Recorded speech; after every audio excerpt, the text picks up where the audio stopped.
कांग्रेस को, टीएमसी को, अखिलेश जी को, केसीआर को, जगन रेड्डी को, किसी को मानते हैं आप कि ये है विपक्ष? देखिए नीरज जी, जो बात अभी संतोष जी ने कही है उसी बात को मैं थोड़ा सा आगे बढ़ाऊंगा, क्योंकि ये जो संतोष जी ने कहा विपक्ष नाम की कोई चीज नहीं है, तो मैं कम से कम उनकी बात से पूरी तरीके से सहमत हूं। लेकिन ऐसा क्यों है, ये सवाल भी अपने आप में महत्वपूर्ण है। बिल्कुल। और उसका सबसे बड़ा कारण ये कि अगर आप, जब कांग्रेस पार्टी मजबूत थी और कांग्रेस पार्टी का जब सितारा बुलंद था, उन दिनों कौन सी पार्टी विपक्ष में थी? उस वक्त तीन ऐसी पार्टियां थी, तीन ऐसी विचारधारा थी जिसका एक अखिल भारतीय दृष्टिकोण था। समाजवादी पार्टी थी जिसका अखिल भारतीय दृष्टिकोण था, हिंदुस्तान कैसा होना चाहिए, सरकार कैसी होनी चाहिए, विपक्ष कैसा होना चाहिए, नीतियां कैसी होनी चाहिए, आर्थिक नीति क्या होनी चाहिए, गृह नीति कैसी होनी चाहिए, उनकी बहुत स्पष्ट तौर पर उनकी अवधारणाएं थी। उनके नेता कौन कौन थे? राम मनोहर लोहिया थे, जयप्रकाश नारायण जैसे बड़े दिग्गज लोग हुआ करते थे। दूसरा कौन थे? भारतीय जनता पार्टी थी, जनसंघ थी। और जनसंघ भले ही दो पार्टी की दो सीट की पार्टी हो या 4 सीट की पार्टी हो या 7% वोट था, उनका भी एक अखिल भारतीय दृष्टिकोण था।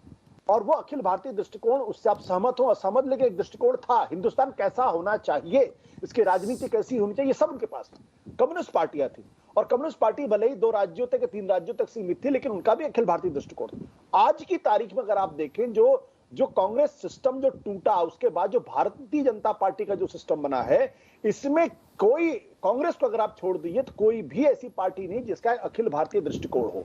और इस बात से मैं संतोष जी की राय से पूरी तरीके से सहमत हूं, क्योंकि उनका अखिल भारतीय दृष्टिकोण नहीं है, इसीलिए अखिल भारतीय खतरा क्या है यह भी उनको अंदाजा नहीं है। वो अपने प्रदेश को ही देश समझते। संतोष जी की इस बात में बहुत दम है।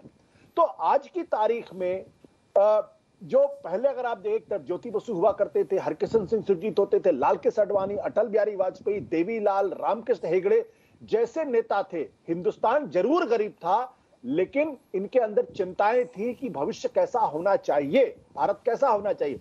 आज के नेताओं की चिंता सिर्फ इतनी है कि एक तो इनमें से किसी का भी अखिल भारतीय स्वरूप नहीं है, इसलिए भी ममता बनर्जी अपने राज्य के मुख्यमंत्री, उसके बाहर उनको कोई एक एमएलए भी वोट नहीं दे सकता। तो ये बुनियादी कारण है। और चूंकि ये बुनियादी कारण है, इसकी वजह से ये जो अलग अलग राज्यों के छत्रप हैं, वो कभी एक प्लेटफॉर्म पर आ नहीं सकते, क्योंकि एक अखिल भारतीय अगर चिंता होती तो एक प्लेटफॉर्म पर आते, एक दूसरे से बातें करते और सबको संयुक्त जोड़ने की कोशिश करते और अपने जो ईगो है उनको किनारे रख देते।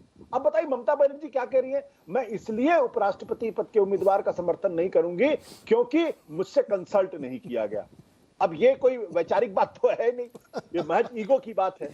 तो अगर आपकी ईगो इतनी बड़ी है तो फिर आप अपनी ईगो में रहिए, तो फिर विपक्ष तो काम करेगा नहीं, और विपक्ष है भी नहीं आज की तारीख में। अगर आप ईमानदारी की बात अगर आप देख ले तो नहीं, बड़ी मार्के की बात आप ले आए आशुतोष जी कि ये मार्गारेट अल्वा को मैं नहीं मानूंगी, और जिसको उन्होंने बनाया था क्या उसको वो लेके पूरे देश में घूमी कि यशवंत सिन्हा को चुनाव जितवाना है। विकास जी, चुनाव की बात छोड़ देते हैं, हार जीत, कौन सी क्रॉस वोटिंग हुई, किसने किसको दी, लेकिन क्या वो चुनाव लड़ा भी गया ठीक से, या एक खाना पूर्ति थी? संतोष जी, आता हूं मैं आपके पास, ही आ रहा हूं कि वो क्यों, मतलब वो एक खाना पूर्ति करने की भी जरूरत क्या थी? जब आप यशवंत सिन्हा पे कमेंट कर रहा हूं जी, हाँ, मैं आपसे भी ले लूंगा। तो मेरा सवाल ये है कि ये जो पूरी परिस्थिति बनती है कि आप एकता के साथ नहीं लड़ना चाहते, इसमें एक बहुत ज़्यादा आपको ऐसा दिखता है कि कोई सूत्र नहीं है जिसमें आप जुड़ें। अब जो भी आशुतोष जी ने कहा कि मुझसे कंसल्ट नहीं किया गया इसलिए हम समर्थन नहीं करेंगे, ये बहुत ही हास्यास्पद बात है कि आप इसलिए विपक्ष में एक साथ नहीं हो सकते क्योंकि आपसे बातचीत नहीं की। आपने बात कर ली होती, आप ही जुड़ जाते, उन्होंने आपके प्रत्याशी का समर्थन किया था। विकास जी, आपका कमेंट, उसके बाद संतोष जी आपके पास आता हूँ यशवंत जी वाले पे। देखिए, उसमें ऐसा है कि विपक्षी एकता के लिए 2 चीजें बहुत आवश्यक हैं। पहली चीज तो ये कि जैसे पहले जो विपक्ष हुआ करता था बहुत दशक से, या तो कांग्रेस या भाजपा उसका फलक्रम बनते थे, क्योंकि वो बड़ी नेशनल पार्टीज और रीजनल पार्टीज उसके साथ जुड़ती थी। अक्सर एक राज्य में जहां 2 पार्टियां हैं, वहां एक भाजपा के साथ, एक कांग्रेस के साथ। अब पहली चीज जो हुई है कि कांग्रेस का इतना ज्यादा डिक्लाइन हो गया है कि वो फलक्रम की भूमिका निभाने की पोजीशन में नहीं है। अब आते हैं दूसरी चीज, दूसरी आवश्यकता जो है ऑपोजिशन यूनिटी के लिए, कि अगर आप एक निर्णय लेते हैं तो वो निर्णय स्ट्रेटेजिकली भी साउंड होना चाहिए। अब यहां हुआ क्या है कि राष्ट्रपति पे और उपराष्ट्रपति पे, दोनों पे जो एनडीए ने उम्मीदवार दिए, बीजेपी ने जो दिए, वो बहुत स्ट्रेटेजिक इलेक्टोरल थिंकिंग के तहत दिए। राष्ट्रपति पे पहली आदिवासी महिला राष्ट्रपति, तो और वो उड़ीसा की रहने वाली। उड़ीसा ऐसा राज्य जहां अभी बीजेडी पावरफुल है, नवीन पटनायक के आसपास। बीजेपी उसकी चैलेंजर बनना चाहती है, तो शायद वो अगले 10 साल के बारे में सोच रहे हैं कि नवीन पटनायक के बाद हम आ जाएं। तो उन्होंने एक सिंबॉलिक जेस्चर उड़ीसा को दिया। दूसरा, उन्होंने आदिवासियों को दिया, जो ट्रेडिशनली उनका वोट बेस नहीं थे, लेकिन अब काफी हद तक कई जगह बीजेपी को वोट दे रहे हैं ठीक-ठाक। तीसरा, केवल उड़ीसा ही नहीं, जो संथाल जो ये है ट्राइब है जिसको ये बिलोंग करती हैं, वो बंगाल में भी पाए जाते हैं, साथ में वो झारखंड में भी पाए जाते हैं। झारखंड में भी एक रीजनल पार्टी है जो पावरफुल है, बंगाल में इलेक्शन हार चुके हैं। तो वो जो सिंबोलिज्म है वो कई तरह के, एक तीर से कई शिकार किए जा रहे हैं। अब उसमें भी पहले विपक्ष ने यशवंत सिन्हा को प्रोजेक्ट कर दिया, और वो ममता जी की पार्टी के थे।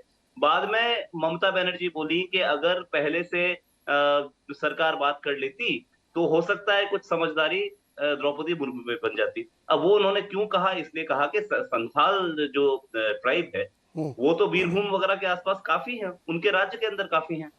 अब दूसरी चीज आप देखिए, उपराष्ट्रपति पे हुआ। बीजेपी ने देखा कि पिछले 1.5 साल से जो किसान आंदोलन चल रहा था, उसके कोर में कहीं ना कहीं जो जाट समुदाय है वो था।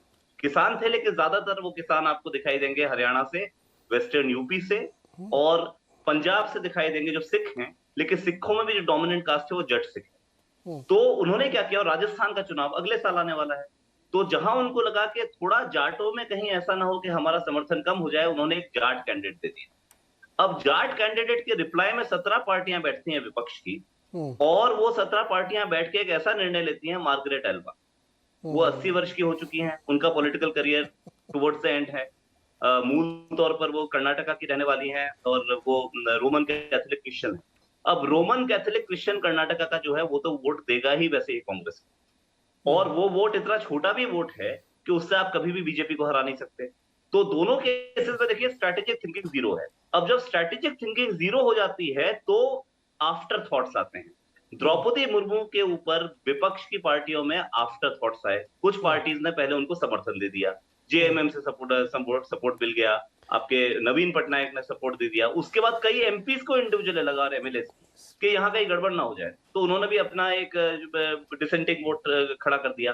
तो यहाँ यूनिटी इसलिए नहीं हो सकती थी कि स्ट्रैटेजिकली यशवंत सिन्हा आपको कुछ नहीं दे रहे हैं, इसलिए नहीं दे रहे हैं कि हारा हुआ इलेक्शन है पहले। दूसरा, यशवंत सिन्हा जो है वो बीजेपी के लीडर रहे, वाजपेयी जी के मंत्री रहे, उनको प्रोजेक्ट करके आप क्या बताना चाह रहे हैं कि आपको अटल बिहारी वाजपेयी की जो सरकार का सोच था वो आपका सोच है।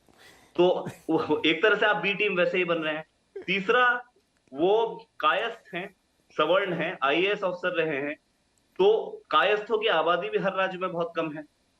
उसके अलावा जहां वो पहली आदिवासी महिला है, उनके सामने अगर आप यशवंत जी जैसे एजुकेटेड एलीट व्यक्ति को देंगे तो आप क्या सिंबोलिज्म दे रहे हैं। तो इसलिए विपक्ष की यूनिटी वहां टूटती दिखाई दी, क्योंकि वो आफ्टर, अगर उसको आप रैशनली सोचेंगे तो उस कैंडिडेचर का कोई लॉजिक नहीं था, उससे इलेक्टोरली आपको कोई फायदा नहीं होने वाला। वैसे ही वाइस प्रेसिडेंट में ममता जी ने कहा, जैसे आशुतोष जी ने भी कहा कि उन्होंने कहा कि भाई मुझसे कंसल्ट नहीं किया गया। एक कारण ये है, उनकी ईगो भी है। दूसरा ये भी कारण हो सकता है कि राजस्थान के लोग बहुत ज्यादा है बंगाल में, मारवाड़ी कम्युनिटी भरी हुई है बंगाल